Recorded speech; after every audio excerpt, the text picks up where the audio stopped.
One of the things I learned in my ACA program is that we are what's called addicted to excitement. That's for adult children of family dysfunction. The addiction to excitement is one of the items on the list of the 14 traits of an adult child. So when I first heard that term, addicted to excitement, I thought it meant that I'm a daredevil or I like roller coasters, neither of which is true for me. But what it's really about is being addicted to chaos. As adult children of dysfunction, we are used to having our nervous systems all jacked up like that. And so to us, that feels normal. So when our system starts to calm down, it doesn't feel right. It feels foreign. So we subconsciously do things to activate our nervous system. Hi, I'm Barb Nangle. I want to welcome you to my podcast, Fragmented to Whole Life Lessons from 12-Step Recovery, where I help people heal their emotional, psychological, and spiritual wounds and make deep, lasting changes in their lives. I'm a boundaries coach who specializes in helping women who say yes when they really want to say no, and who neglect themselves because they're so focused on others. I've coached hundreds of people to create Boundaries by Design, a blueprint for life. I have a free boundary building starter kit at boundariesstarterkit.com. On this podcast, I share my experience, strength, and hope from recovery. I don't support or endorse any particular 12-step recovery fellowship, and I don't claim to speak for any 12-step fellowship. I don't believe that 12-step recovery is the only way to recover. You might need additional help. I'm an avid beachcomber and a formerly closeted fan of the Hallmark Channel, especially the Christmas movies. I wear fingerless gloves almost all year round because my hands are always cold, and I love taking pictures of license plates with my initials BN on them. My hope is that you'll find my words concretely helpful in improving your life, whether you're in recovery or not. If you like what you've heard on this episode, please screenshot it and share it on your social media. Be sure to tag me at Higher Power Coaching.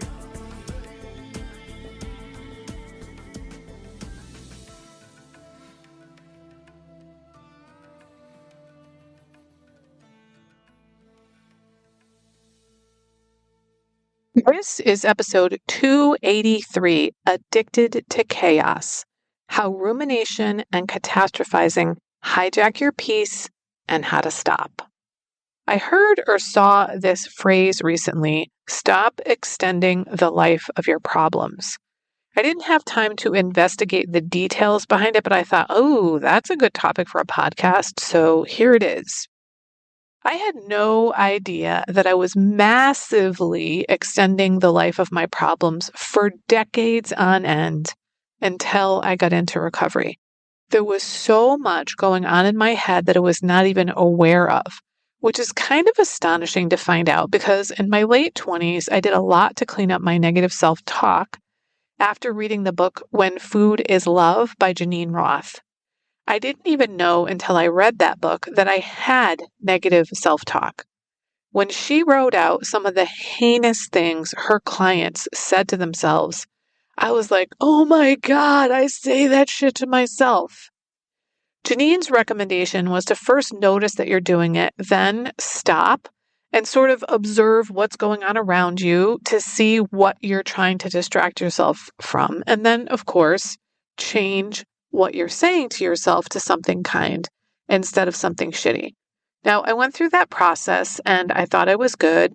I don't know that I ever really thought about that again, though I know that I've said affirmations for a long time, so maybe I was aware, or maybe I said the affirmations as a way to stay positive, not so much to correct the negative.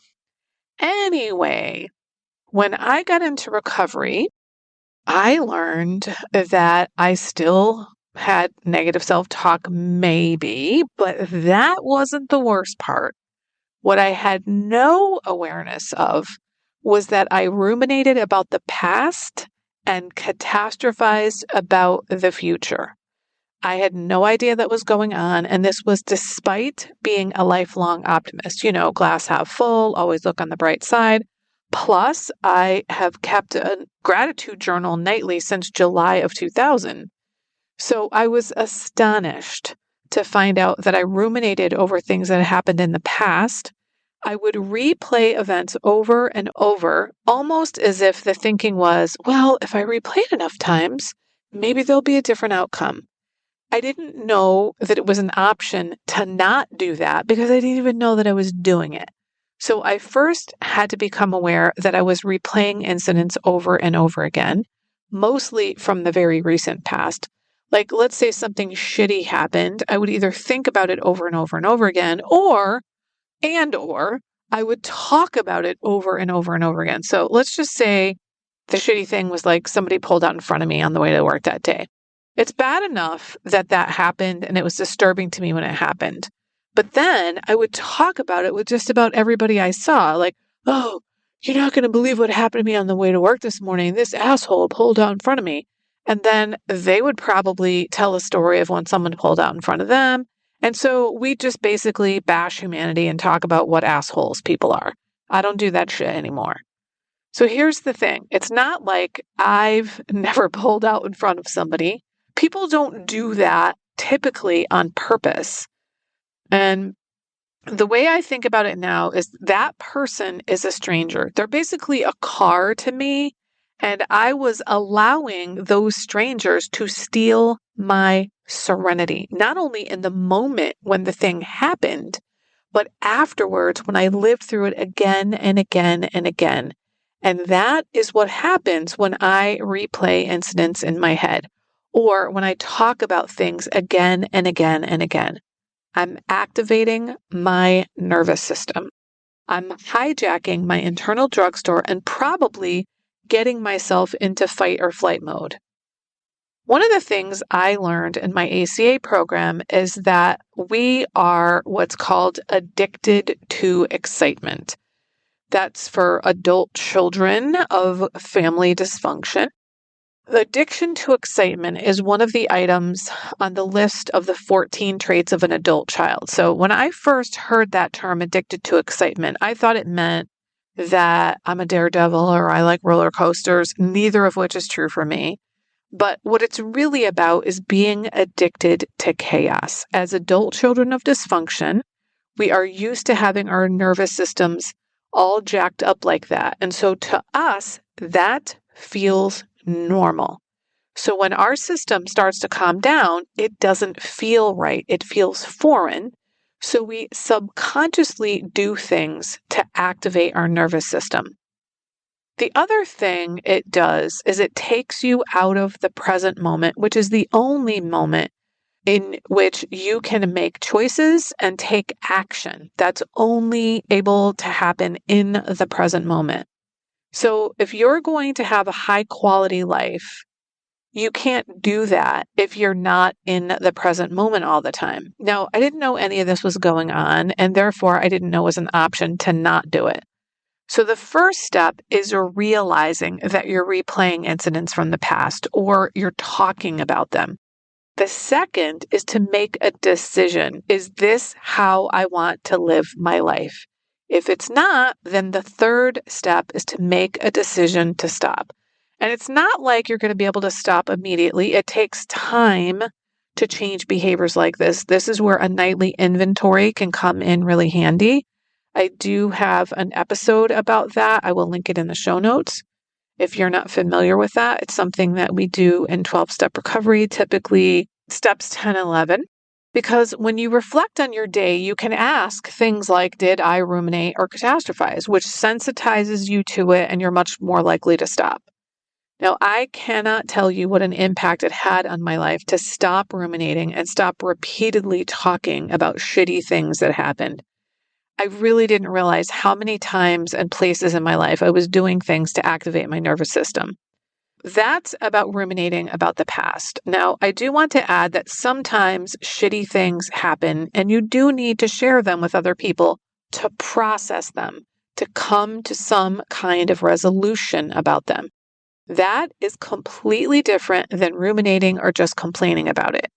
If you need to process something, pick an emotionally safe and healthy other person who's not going to start bashing other people, someone who's able to listen to you and help you come to some kind of resolution, as opposed to someone who's going to commiserate with you about what a shitty world we live in. That's what processing is working with an emotionally mature person to get to some kind of resolution. You can also process with yourself, which is something I do a lot through journaling.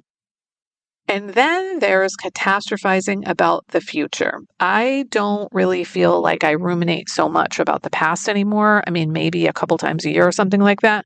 But when it comes to catastrophizing, or what I call living into the wreckage of the future, this is hands down the hardest thing in my life by far.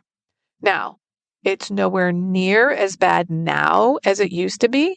It's probably maybe 20% or less as frequent that I do it now compared to before recovery, but it still sucks, even though it's massively reduced compared to the past.